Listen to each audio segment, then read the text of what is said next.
Good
morning, everyone.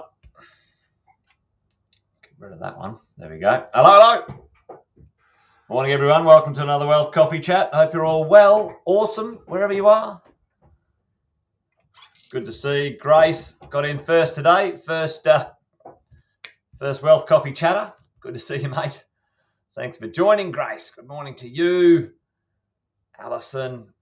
Yeah, last night was great. So good to hear from Dr. Andrew Wilson last night, folks. If you don't already know, or if you didn't attend last night, make sure you catch up on the replay. We had Dr. Andrew Wilson, Australia's best property commentator, and he's a interesting guy, and also just cut through all the bull and talked about what's really going on out there. So get hold of that if you haven't already, and make sure you check it out today. Good morning, Tim, Sonia, love of my life. Hello, my love. Good to see you all on this morning for a Wealth Coffee Chat. If you didn't already know, it was up there before, but Jason Witten's my name. Thanks for joining me this morning. I'll be doing Wealth Coffee Chats for a few years now, 2 or 3 years. However, prior to that, I've been property investing for about 25 years, maybe a bit more, and coaching property investors just like you for well over 20.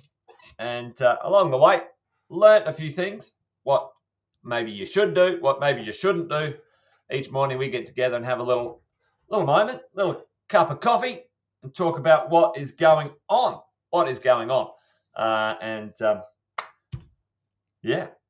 Terrific Tuesday. What I thought I would continue to talk about, because I didn't get a chance to fully do my conversation the other day, and on the back of hearing from Dr. Andrew Wilson last night, is this I told you so rent boom, right?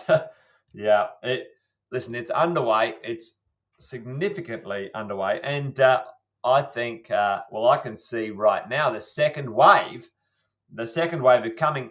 And there's a couple of places that are going to benefit significantly from the second wave of rental activity in the Australian market. And I thought we might, maybe chat about those today.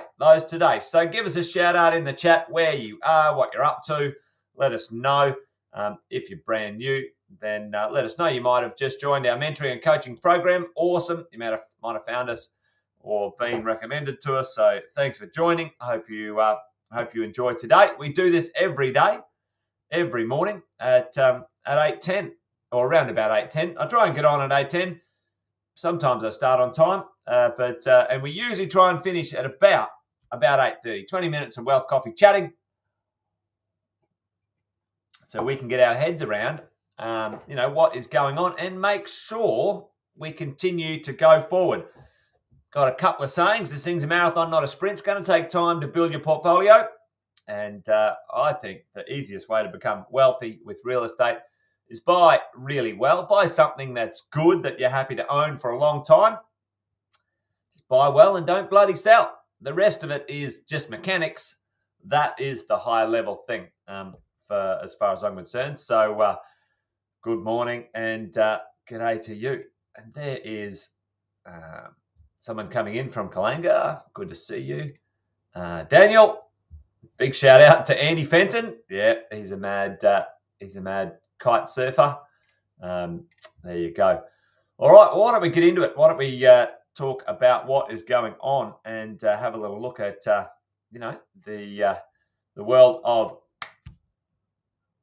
world out there. And most of you should have seen this or know about this already. Last night Dr. Andrew Wilson talked about the rent boom. Well, I've been talking about it for a long time. Most of you know about this, but here's the drill. One thing that I want to point out today, and I want to sort of talk about this and what's going to drive this, and probably the second wave of driving this right now is something that in here. So I want you to pay attention to this. In the past 12 months, rents have surged to a record-breaking pace. Records, yes, records for us as property investors. Not so great for people who are the tenants. That is for sure. That's tough cookies, tough pickies. But at the end of the day, rents have been flat for 10 years. Cost of money's been low for 10 years. But now the cost of money is significantly increased, and you, as a property investor, your cost, you have to pass that on. You're not going to eat it. It's stupid. So you need to pass it on. What's going on? What do I want to talk about today, particularly as a part 2, is let's have a look at this. 14% for houses, and look at this, 16% for units. So tell me right now in the chat, I want you guys to get involved. What do you think? What's probably the number one reason here? What's the number one reason that units are outpacing, and I think will this year outpace the rental growth compared to houses? There's probably 2 reasons, kind of like they kind of go hand in hand. But tell me why. Why do you think units are growing so fast when it comes to the rental income right now in comparison in the last 12 months to houses? There's 2 reasons why. And they kind of go hand in hand. So tell me in the chat, what do you think? Anyone got an idea? Anyone got a thought? Why is it that we've got this record-breaking? Totally 2. There's probably a 3rd one, but let's chuck it in there. All right, Alison. Things are coming in there for sure. Tim, the cost, and I think the combination of those 2 conversations here as we go along. Some costs, some hotelification, pretty attractive. The changing, and it's one of the things, immigration, lack of supply. Boom. Number one, they are they're cheaper. Now, cheaper to rent because budgets are getting stretched. The house prices or the house rents have risen so much that now the alternative is to rent something a little less expensive. For many renters, renting a house now is not an alternative because the price of rent of houses are out of their control or out of their budget or capacity to pay for. So they're cheaper. So what's going to happen? There's an alternative for people who are on a budget, and that's going to really continue to compress. And I think, again, this year, the units will outstretch the houses from a cheaper point of view as we go along into this year, 2023, and probably into 2024. The supply, that's right. And Tim was saying that their lack of supply close to houses, but also the supply issue is now being compressed, and we're going to talk about why it's being compressed for the apartment space. It was very vacant for a while. I'll show you some stats in a minute. So supply is being accelerated or removed from the marketplace. 2 reasons why. a certain demographic is moving en masse back into the apartment world, and also the world of Airbnb. Airbnb are now back for the holiday grabbers. Like the Airbnb incomes are being, transformed again and taking stock out of the market way faster than it can be provided to the market as we go along. So it's cheaper. The supply is there. And the third one, certainly it's more, let's say it's more attractive, right? Attractive. So, more attractive, it's more appealing for a lot of people right now to live in that type of accommodation for what they're up to. In a certain demographic certainly prefers to live in an apartment than living in a house. And which demographic might that be? What do you guys think? Put that in the chat right now. What demographic right now, or what group of renters is now what I'm calling the second wave of this rental boom, and it's going to accelerate right now in this first quarter of the year? Which demographic, which type of renter? And I think I mentioned it the other day, but I'm going to dive in a little bit deeper on the details of this. Which type of renter? Is it the mum and dad with 2 kids? Is it the single worker? Is it the dual income couple with no children? What is it? What is it? Who is it? Where are they? Let's have a bit of a look at who they are. And the answer is, ladies and gents, it's actually the student population that is on its way into the country en masse. The other day, I think, let's have a quick look at this one here, actually. I think it's not working for me. There we go. Check out this. All right. Demand for accommodation from 50,000 students returning to Australia in the next 4 weeks. All right. The other day, I was doing a calculation when I first saw this information. What the, right? Where are they going to live? What's going to go on, folks? All right. This is pretty interesting times here. So 50,000 students pouring back into the Australian market right now for all sorts of reasons. On top of a number of students returning already when it comes to them not being in Australia for the pandemic. All right. As we go, howdy, Jeff. Good to see you, mate. So where are they going to live? What's going to go on here? All right, well, let's have a bit of a look at this. All right, so international students, we're expecting to have 141,000 new students, new students at the end of the year for 2023, and I'll show you some numbers in a second.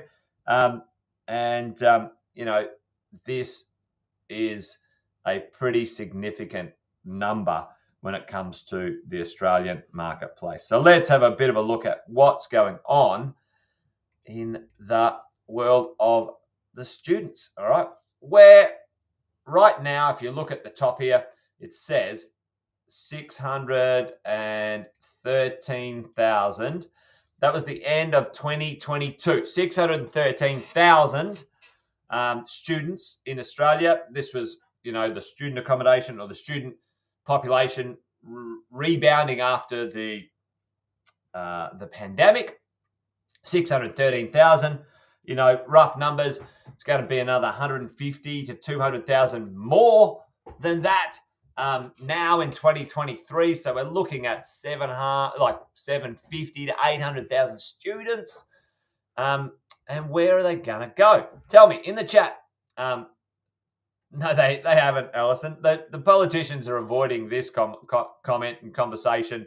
I haven't seen any commentary. The only commentary I've seen is some lunatic green guy saying that we should make greedy landlords take the hit for interest rate rises and not be able to put your rents up. I think that's lunacy.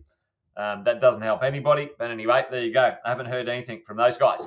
Or ladies. So tell me in the chat right now, what's the number one destination in Australia? Let's do the top 3 destinations for the students,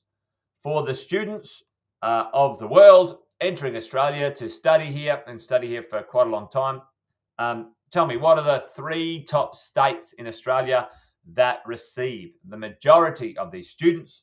And we're going to have a quick look at something as we bring this into perspective. What are the top 3 states? Where are they going to go?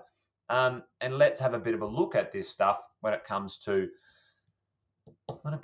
where are they going to live. The question is, where are they going to live? Because right now, as I'll show you, vacancy rates in those popular suburbs are already at crazy vacancy rate lows.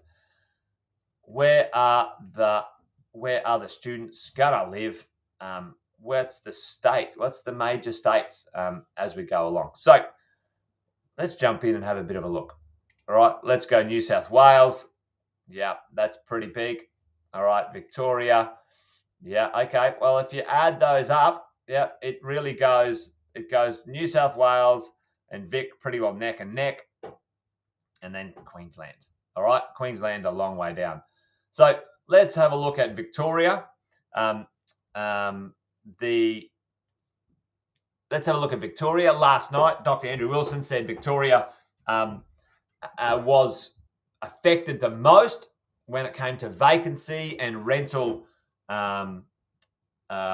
increases and also capital growth. And his call, which is the same as our call, is like it didn't get the love, and now it's going to get the love because it's one of the most affordable, attractive markets in the Australian marketplace. Plus, it is a absolutely powerhouse destination for the students to go and live and work and all sorts of things. Let's have a look at what's going on there, Victoria. Where are the 10 best places to hang out and be a student in Victoria? And let's have a bit of a look at these. We've done a few deals in Fitzroy, Brunswick, where else? St Kilda. Let's have a bit of a look at a few of these and just have a look at what is going on, right? So, yeah, Melbourne is meant to take over. It was well on track population-wise too, Tim, to take over Sydney. It's slowed down a little, but I think it'll come back with some vengeance. Let's have a look at some vacancy rates in these suburbs and then just like ponder this question. Where are they going to live, folks? Let's go and have a look at this. Let's go have a look at Brunswick. And something I want to show you in this one here. Let's go Brunswick. Check this out. So one of the interesting things that I think about this is like, this was March 2020. Tell me what happened in March 2020. What landed in the whole world? COVID. And check out the vacancy rate. Along here, it was low. That was an extremely low vacancy rate even before COVID, right? Boom, boom, boom, boom, boom.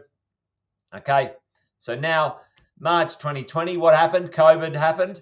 Students go home, like boom.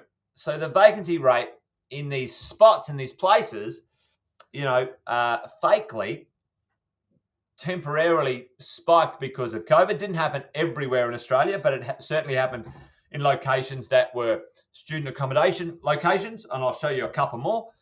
But right now, check this out. Look at this. As of today, or close enough to today, vacancy rate down December 22.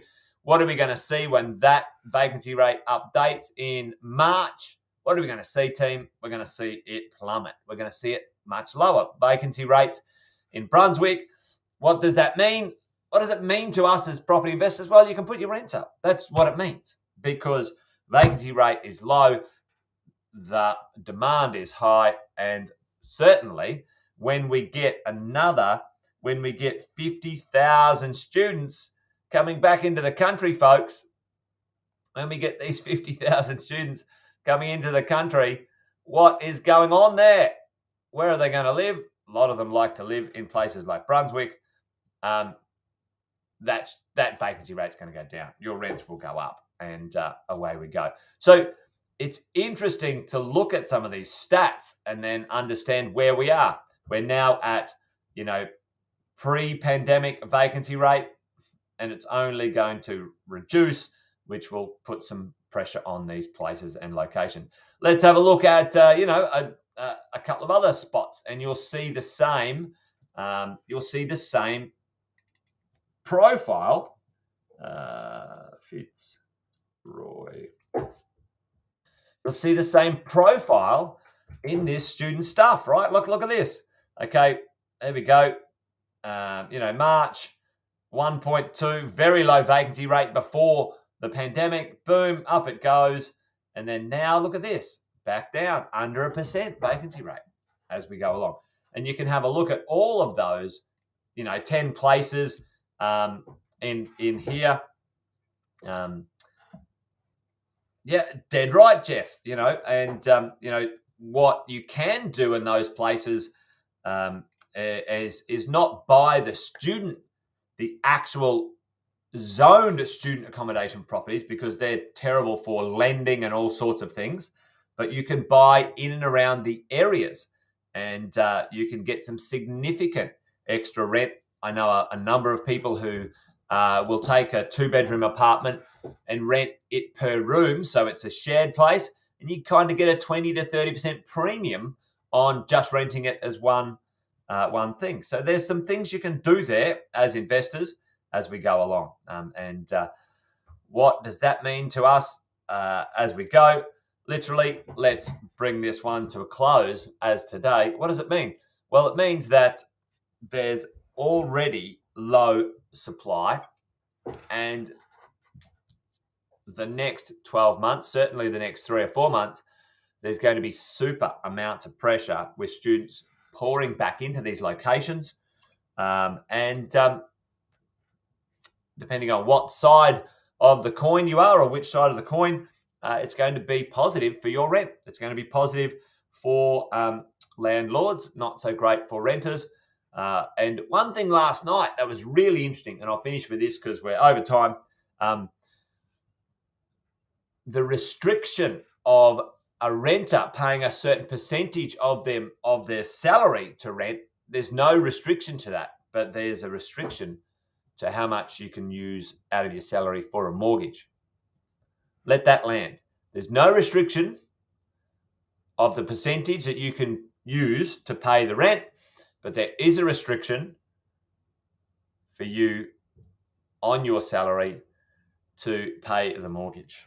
What does that mean? Well, it means that rents will continue to be under pressure, and for a number of years now, until we get a increase in supply, that's not going to change.